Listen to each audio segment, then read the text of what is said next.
Selamat datang para penghuni kamar malam.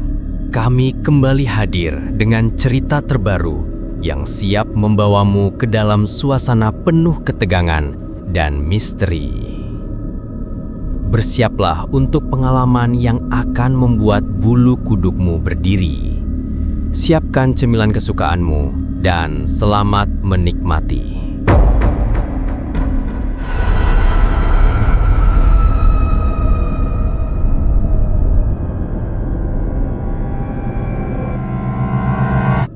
Kisah ini membawa kita mundur ke awal tahun 2000-an. Masa di mana persahabatan antara Miska dan Neng terjalin begitu erat, seolah tak ada celah yang bisa memisahkan mereka. Bagi orang-orang di sekitar mereka, melihat Miska berarti melihat Neng, begitupun sebaliknya. Mereka bukan sekedar teman main, mereka tumbuh bersama layaknya saudara kandung yang terpisah rahim. Makan sepiring berdua, berbagi bantal saat tidur, hingga baju yang saling tukar pakai adalah rutinitas harian mereka. Bahkan, orang tua Miska sudah menganggap Neng seperti anak bungsu mereka sendiri. Pintu rumah mereka selalu terbuka lebar kapanpun Neng ingin datang. Namun, di balik tawarannya dan kebersamaan itu, Neng menyimpan kabut gelap di hatinya. Rumah yang seharusnya menjadi tempat pulang, bagi Neng justru terasa seperti neraka. Ia sering mencurahkan isi hatinya pada Miska, bercerita dengan mata berkaca-kaca bahwa ia merasa asing di keluarganya sendiri. Neng merasa kasih sayang orang tuanya tidak adil. Ia selalu dibanding-bandingkan dengan adik-adiknya, dan merasa tidak ada satupun orang di rumah itu yang menginginkannya. Rumah Miskalah satu-satunya tempat di mana ia merasa menjadi manusia yang berharga. Seiring berjalannya waktu, kesedihan Neng berubah menjadi sesuatu yang lebih gelap, depresi. Suatu hari, dengan tatapan kosong, Neng mengungkapkan niat yang membuat jantung Miska berhenti berdetak sesaat. "Gua mau mati aja, Mis," kira-kira begitu inti ucapannya. Miska tentu saja panik. Ia berusaha menasehati, merangkul, dan meyakinkan sahabatnya itu bahwa hidup masih layak dijalani. Tapi rupanya itu bukan sekedar ancaman kosong.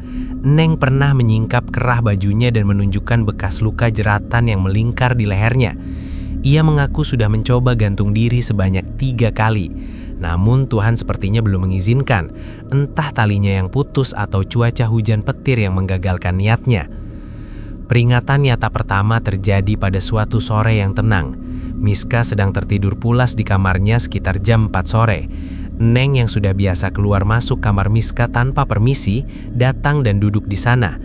Miska yang setengah sadar merasa ada yang menepuknya.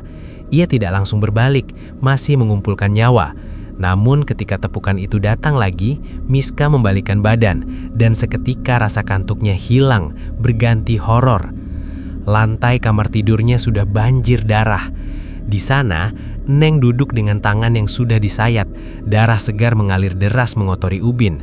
Namun yang membuat bulu kuduk Miska merinding bukanlah darah itu, melainkan ekspresi wajah Neng. Neng tidak menangis, tidak meringis kesakitan. Ia justru tersenyum, senyuman yang dingin, hampa dan asing. Miska menatap wajah itu dan batinnya berteriak, "Ini bukan Neng, ini bukan sahabat gue." Ketakutan bercampur amarah meledak di dada Miska. Ia mengusir Neng saat itu juga, berteriak memanggil ibu dan kakaknya. "Keluar lu, diobatin dulu lukanya," usir Miska. Ia tak habis pikir sahabatnya senekat itu melakukan percobaan bunuh diri tepat di depan matanya. Setelah diobati oleh keluarga, barulah kesadaran Neng pulih. Ia menangis dan meminta maaf pada ibu serta kakak Miska, seolah baru tersadar dari kerasukan. Beberapa hari setelah kejadian mengerikan itu, suasana sedikit meredah, namun ketegangan masih terasa. Miska sedang sibuk belajar untuk ujian semester di kamarnya ketika Neng kembali datang.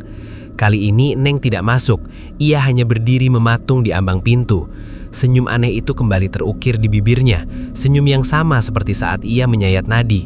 Dengan nada datar namun menusuk, Neng mengucapkan kalimat yang kelak akan menjadi kutukan bagi hidup Miska.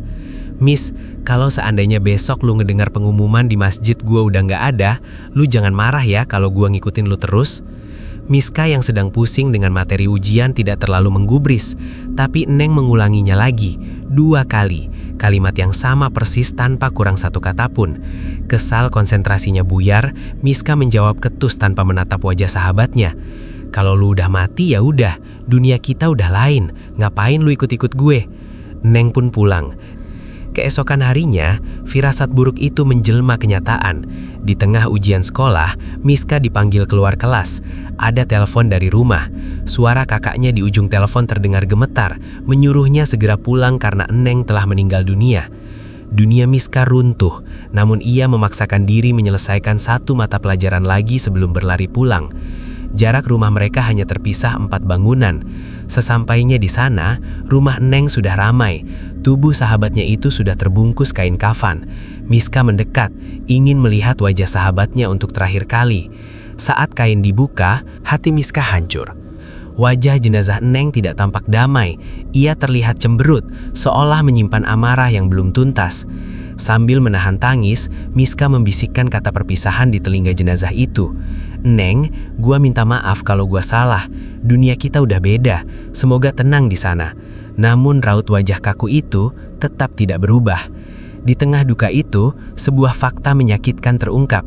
Ibunda Neng menyerahkan sebuah buku diarinya kepada Miska. "Ini diarinya Neng, ditulis malam sebelum meninggal," kata sang ibu. Dengan tangan tergemetar, Miska membacanya. Isinya penuh dengan tulisan tangan Neng yang menyiratkan kekecewaan dalam pada Miska. Ternyata, Neng menyukai seorang pria bernama Enok, drummer band tempat Miska juga bergabung. Malam sebelum bunuh diri, Neng nekat menyatakan cintanya pada Enok. Namun cintanya ditolak mentah-mentah. Yang lebih menyakitkan, Enok menolaknya dengan kasar dan bahkan meludahinya, sambil berkata bahwa ia sebenarnya menyukai Miska bukan Neng. Rasa malu dan sakit hati karena merasa dikhianati sahabat sendiri, meskipun Miska sama sekali tidak tahu menahu soal perasaan Enok, membuat Neng gelap mata. Ia menuliskan semua kemarahannya di buku itu, menuduh Miska sebagai penyebab kehancurannya. Miska hancur, ia kehilangan sahabat, sekaligus dituduh menjadi penyebab kematiannya, padahal ia tidak tahu apa-apa. Sore harinya, setelah pemakaman selesai, Miska pulang ke rumah dengan tubuh lelah dan hati remuk. Ia masuk ke kamar mandi, berniat membersihkan diri dari tanah kuburan. Guyuran air pertama terasa menyegarkan, namun saat ia mengusap wajah dan membuka mata, tepat di depan wajahnya, berjarak hanya beberapa sentimeter, wajah Neng muncul. Itu bukan bayangan, bukan imajinasi. Wajah itu nyata, menatapnya dengan ekspresi dingin yang sama seperti saat melayat tadi. Miska menjerit histeris, melompat keluar dari kamar mandi dengan tubuh basah kuyup, memanggil kakaknya. "Tolong saya, ada Neng di kamar mandi," teriak Miska. Keluarganya berusaha menenangkan, mengira Miska hanya halusinasi karena terlalu sedih, tapi Miska tahu apa yang dilihatnya. Itu adalah awal dari janji Neng. Sahabatnya itu tidak berbohong, dia benar-benar datang untuk mengikuti.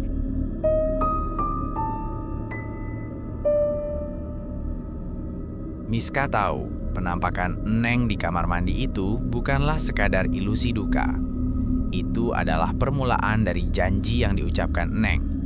Namun, teror itu tidak berhenti di rumah. Beberapa hari setelah kematian Neng, gangguan itu mulai merayap ke kehidupan sosial Miska di sekolah. Saat ia tiba di sekolah, teman sebangkunya langsung mengerutkan dahi dan menjauh. "Bau lu aneh banget, Miss. Bau apa sih?" "Bau kapur barus, kayak bau mayat," kata temannya terus terang. Awalnya Miska tidak percaya, sebab ia sendiri tidak mencium bau apapun. Apalagi ia sudah memakai parfum seperti biasa. Tapi anehnya, seiring waktu berjalan, semakin banyak orang yang mencium bau itu. Aroma busuk itu tidak langsung tercium menyengat, melainkan muncul secara bertahap, berangsur-angsur memenuhi ruangan kelas. Selama jam pelajaran, teman-teman Miska sampai harus menutup hidung mereka. Ketika Miska berjalan ke kantin, kakak kelas yang ia kenal pun menegur dengan wajah jijik. Miska merasa bingung, sedih, dan terhina. Situasi di kelas menjadi tak terkendali. Satu kelas ribut karena bau itu. Bahkan, ada teman Miska yang sampai muntah-muntah. Guru-guru dipanggil, termasuk wali kelas. Wali kelas Miska, yang awalnya tidak mencium apa-apa, mulai mencium samar-samar setelah berada di dekat Miska dalam waktu lama. Guru bimbingan konseling atau BK, hingga kepala sekolah pun dilibatkan. Ada yang langsung mencium, ada pula yang membutuhkan waktu. Kecurigaan pun merebak. Sebagian teman sekelas bahkan ada yang menuduh Miska memakai ilmu hitam atau pesugihan. Miska hanya bisa bingung, kenapa semua ini terjadi padanya. Puncaknya di tengah keributan itu, saat sedang mengerjakan tugas, tiba-tiba Miska berteriak histeris. "Saya nggak mau ikut! Saya nggak mau ikut!" Ia sendiri tak sadar apa yang terjadi. Yang ia ingat, ia sedang mengerjakan soal. Namun teman-temannya melihat ia menjerit tak karuan, seolah sedang dirasuki. Miska ditemukan tergeletak lemas. Karena keadaan sudah sangat mengganggu dan Miska dianggap tidak stabil, pihak sekolah memutuskan untuk meliburkannya selama 10 hari. Pulang ke rumah dengan didampingi guru, akhirnya keluarga Miska memutuskan untuk mencari pertolongan. Atas saran guru dan didorong rasa putus asa, Miska pun didatangi seorang orang pintar. Orang itu langsung menuju kamar Miska dan merasakan adanya benda yang menahan Eneng agar tetap terikat. Ia bertanya pada Miska, apakah ia menyimpan barang milik Eneng. Miska menyangkal, tapi orang pintar itu tetap mencari. Ajaibnya, ia menemukan sebilah silet yang tersimpan rapi di dalam kotak.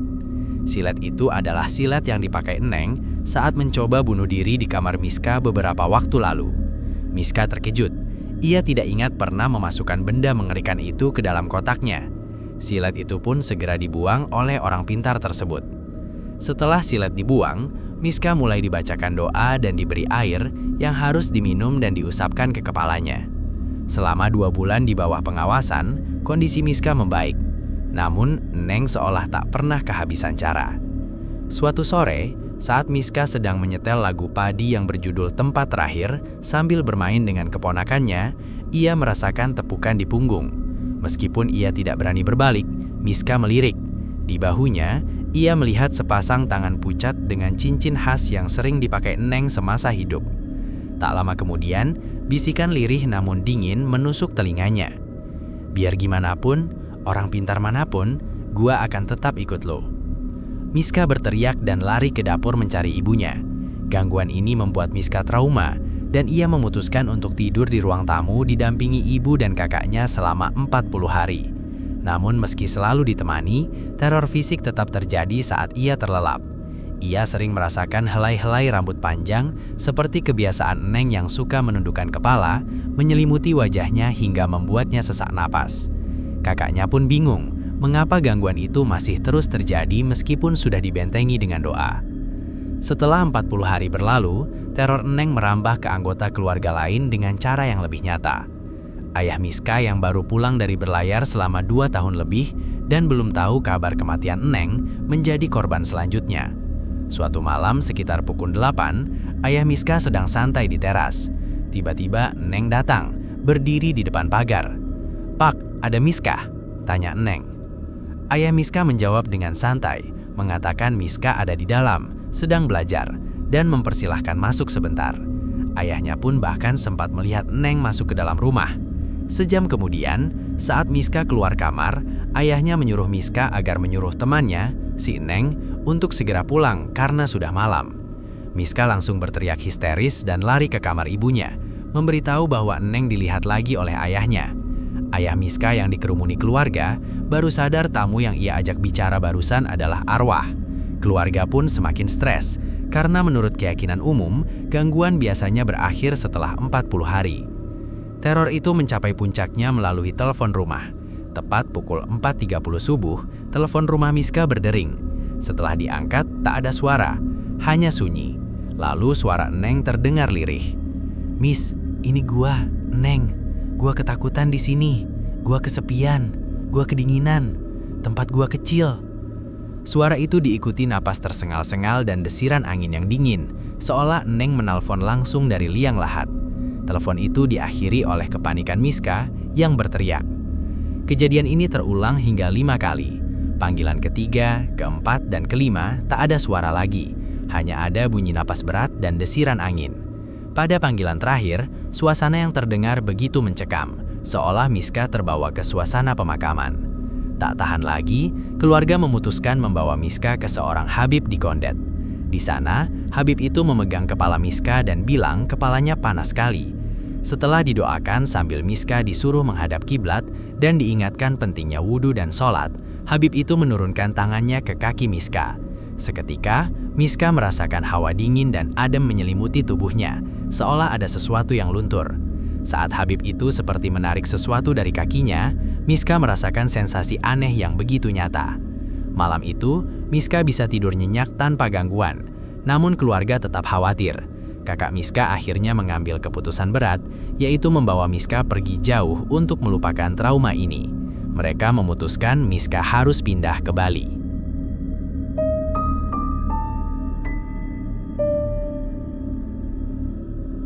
Di Pulau Dewata itu, jauh dari rumah kenangan dan bayang-bayang Neng, hidup Miska berangsur pulih.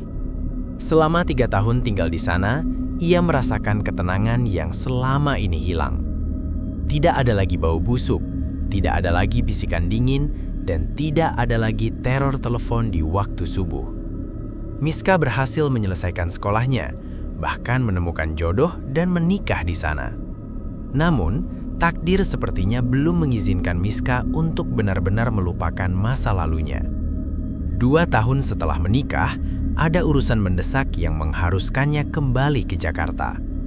Perasaan Miska campur aduk, antara rindu keluarga dan takut setengah mati harus menginjakan kaki lagi di rumah itu. Rumah tempat Neng sering datang berkunjung. Miska memberanikan diri pulang sendiri. Sialnya, malam itu ia harus tinggal sendirian di rumah karena kakaknya sedang pergi. Rumah Ibu Miska memiliki lantai 2 yang terbuat dari papan kayu, sehingga setiap langkah kaki di atas sana pasti terdengar jelas hingga ke bawah. Malam itu, saat Miska sudah bersiap tidur di kamarnya yang terletak di lantai bawah, suasana mencekam mulai merayap. Tiba-tiba, terdengar suara langkah kaki di lantai atas, padahal tidak ada siapa-siapa di sana selain barang-barang gudang. Tap, tap, tap. Suara langkah itu perlahan menuruni anak tangga. Jantung Miska berdegup kencang. Pintu kamarnya memiliki celah di bagian bawah yang tidak rapat dengan lantai. Dari celah itulah Miska memberanikan diri mengintip. Napasnya tercekat. Ia melihat sepasang kaki sedang menuruni tangga. Saat kaki itu semakin dekat dan berhenti tepat di depan pintu kamarnya, Miska mengenali celana yang dikenakan sosok itu. Itu adalah celana yang sama persis dengan yang dipakai Neng saat ia meninggal dunia. Miska mundur ketakutan hingga ke pojok kasur. Sosok itu hanya berdiri diam di depan pintu, seolah menunggu. Dalam ketakutan yang memuncak, Miska memohon dalam hati. "Neng, gua mohon, jangan ganggu gua lagi. Kalau gua salah, gua benar-benar minta maaf." Entah karena lelah atau saking takutnya, Miska akhirnya tertidur. Beruntung, sosok itu tidak masuk. Keesokan harinya, sadar bahwa ia tidak bisa terus lari, Miska memutuskan untuk menghadapi ketakutannya. Sore hari, ia pergi berziarah ke makam Neng. Di depan nisan sahabatnya, Miska berbicara dari hati ke hati, layaknya mereka sedang mengobrol saat masih hidup. "Neng, gua ke Jakarta lagi karena ada urusan. Gua mohon banget jangan ganggu gua. Gua doain lu tenang di sana." Setelah ziarah itu, gangguan benar-benar berhenti selama sisa hari Miska di Jakarta. Ia pun kembali ke Bali dengan perasaan lega. Bertahun-tahun berlalu, hingga akhirnya pada tahun 2019, Miska memutuskan untuk pindah kembali dan menetap di Jakarta. Ia sempat bertemu dengan Ibu Neng, yang bercerita bahwa ia bermimpi Neng ingin Miska tinggal di Jakarta agar mereka tetap dekat. Di tahun inilah pertemuan terakhir yang paling emosional terjadi. Suatu malam, setelah Miska menelepon temannya dan membicarakan tentang almarhumah Neng, kejadian aneh terjadi tepat pukul 1 dini hari. Miska yang sedang tidak bisa tidur, tiba-tiba melihat jendela rumahnya terbuka sendiri secara perlahan. Di balik jendela yang terbuka itu, sosok Neng muncul kembali. Kali ini, penampilannya berbeda. Neng masih mengenakan pakaian yang sama saat meninggal, tapi kondisi fisiknya berubah. Wajah dan kulit tangannya terlihat bengkak dan berair, seolah-olah tubuhnya telah lama terendam air. Miska teringat bahwa makam Neng memang berada di posisi paling ujung yang sering kebanjiran. Namun anehnya, kali ini tidak ada rasa takut di hati Miska. Yang ada hanyalah rasa sedih yang mendalam melihat kondisi sahabatnya. Miska menatap sosok itu dan berkata lirih, "Ya Allah Neng, sekian lama lu datang lagi." Miska sadar, mungkin Neng datang karena namanya baru saja disebut-sebut dalam percakapan telepon tadi. Suami Miska yang terbangun menyarankan untuk membaca salawat dan ayat kursi. Perlahan, sosok Neng dengan tubuh yang bengkak itu menghilang, dan sebagai tanda perpisahan terakhir, gorden jendela itu menutup dengan sendirinya, tanpa ada angin atau tangan manusia yang menggerakkannya. Di balik semua teror ini, terungkap pula nasib tragis Enoch, pria yang menjadi alasan Neng bunuh diri. Ternyata, setelah kematian Neng, Enoch juga mengalami gangguan mistis yang hebat, hingga ia stres dan menyesali perbuatannya yang telah meludahi dan menghina cinta Neng. Enoch sempat minta maaf kepada ibu Neng saat tahlilan 7 hari, mengakui kehilafannya. Kini, Miska menjalani hidupnya dengan damai, meski ia tahu ikatan batin dengan sahabatnya tidak akan pernah benar-benar putus. Pesan terakhir Neng bahwa ia akan terus mengikuti mungkin terdengar menyeramkan, tapi bagi Miska sekarang, itu adalah bukti betapa besar dan tragisnya rasa memiliki seorang sahabat yang kesepian, bahkan hingga ke liang lahat.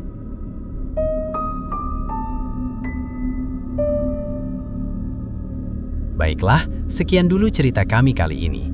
Kami memohon maaf jika ada kesalahan dalam perkataan dan pengucapan saat membawakan cerita. Berikan pendapat kalian dari cerita ini di kolom komentar. Jangan lupa like dan subscribe channel Kamar Malam untuk mendapatkan cerita-cerita horor dan misteri lainnya yang akan membuat malammu semakin mencekam.